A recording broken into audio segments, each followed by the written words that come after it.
when we're trying to evaluate an inverse trig expression, the first question we always have to ask ourselves is our x value within the domain of our inverse trig function? So to do this, I'm going to be referring or taking a look at this chart right here, so hopefully you have this handy. Recall that our domains for our inverse trig functions were these over here. So I've got to make sure that my x value fits within these values, whether I'm working with inverse sine, inverse cosine, or inverse tangent. So going back to our problem at hand, the domain of inverse tangent was between negative infinity and positive infinity.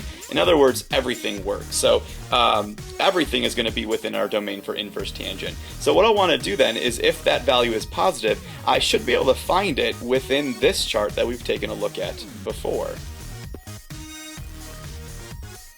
Sorry, this chart here. So we were working with tangent. So I want to go ahead and look down until I find a side ratio that is what I have. So I'm working with 1, which means the angle that's going to get me that ratio is back here, just pi over 4. I'm always working with radians from now on. I'm probably not going to be working with degrees too much. So pi over 4 is the angle we're looking for. So back to our problem then.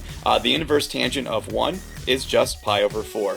And we can check that using a calculator. Just type in inverse tangent of 1. Now you'll get a decimal, but you can then type in pi over 4 and make sure it's the same decimal. When we're evaluating inverse trig functions, we're looking for missing angles. And so what I found was that, if I want to rewrite this a different way, I found that the tangent of pi over 4 is equal to 1. That's all they were asking me to do. What's the angle? That gets you a tangent of 1. So I've got it. All right.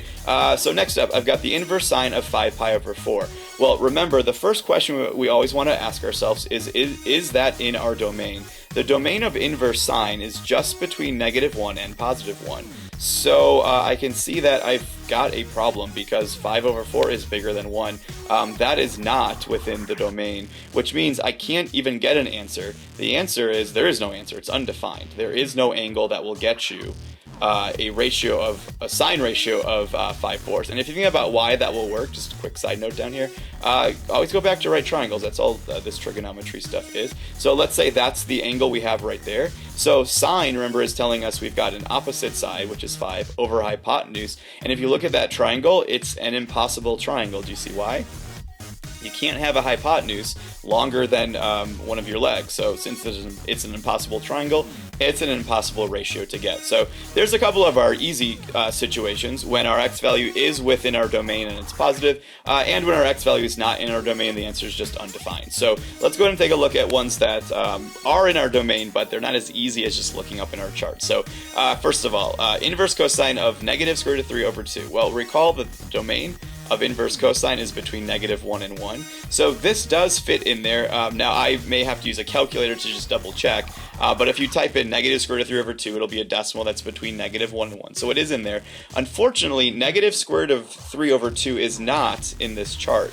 However, I should be able to find the positive version of it. So I'm working with cosine. If I look down my cosine column, well, there it is. There's the positive version, which tells me that the angle somehow is going to involve pi over 6. Well, it's not necessarily my answer itself, but it will help me find the answer. Here's how it works. So let's go ahead and sketch out a diagram of what's happening here. One thing I got to figure out before I actually get my answer is, again, going back to this chart, and I want to look at the bottom down here.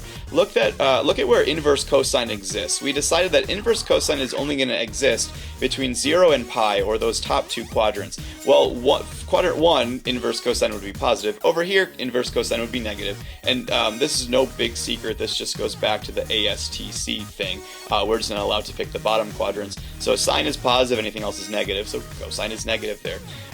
The reason that I needed to know that is, since my cosine is a negative angle, I want to draw this pi over 6 in the quadrant where I have a negative cosine.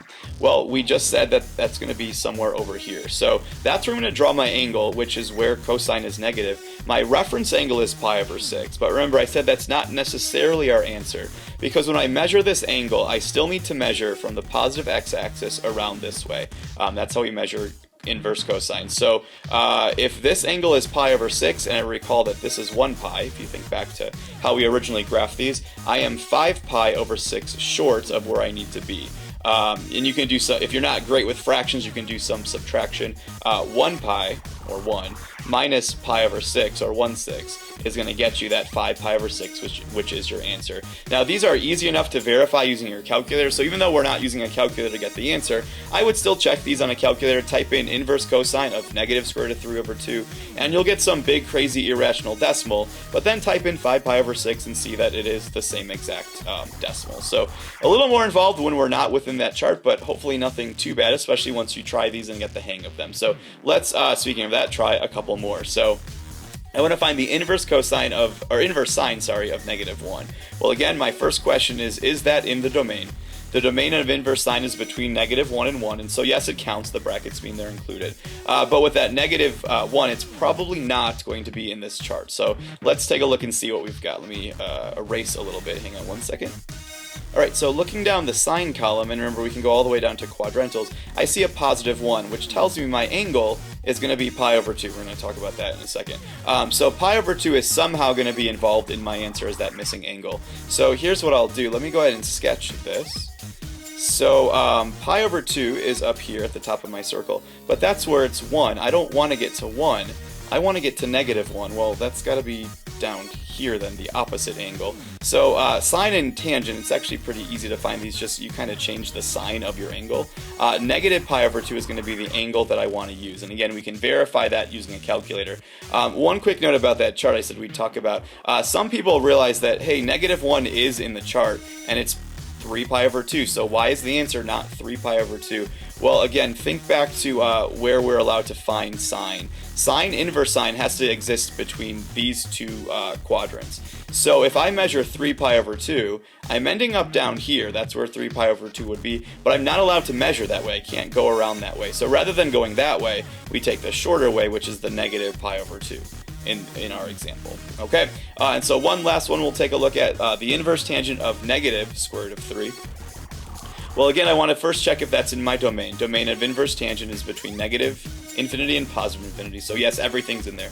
So this one should work. I'll go ahead and go to my chart. Now, I'm not going to find negative pi over 3, but I should be able to find pi over 3. And in fact, there it is right there. So it tells me that somehow pi over 3 is going to be involved in my answer. Not necessarily my answer, but it should be involved somewhere in my answer. So once again, I want to think back to these circles. Inverse tangent exists just like sine. It exists between those two quadrants. I want to look where tangent's negative because I'm dealing with a negative ratio. So I'm going to take that pi over 3 angle we found in our chart, but draw it where tangent's negative. Tangent's negative in that quadrant. It's positive up here. It's negative down there. So measuring this angle clockwise, since I'm measuring in the opposite direction, tells me my angle I'm looking for is a negative pi over 3.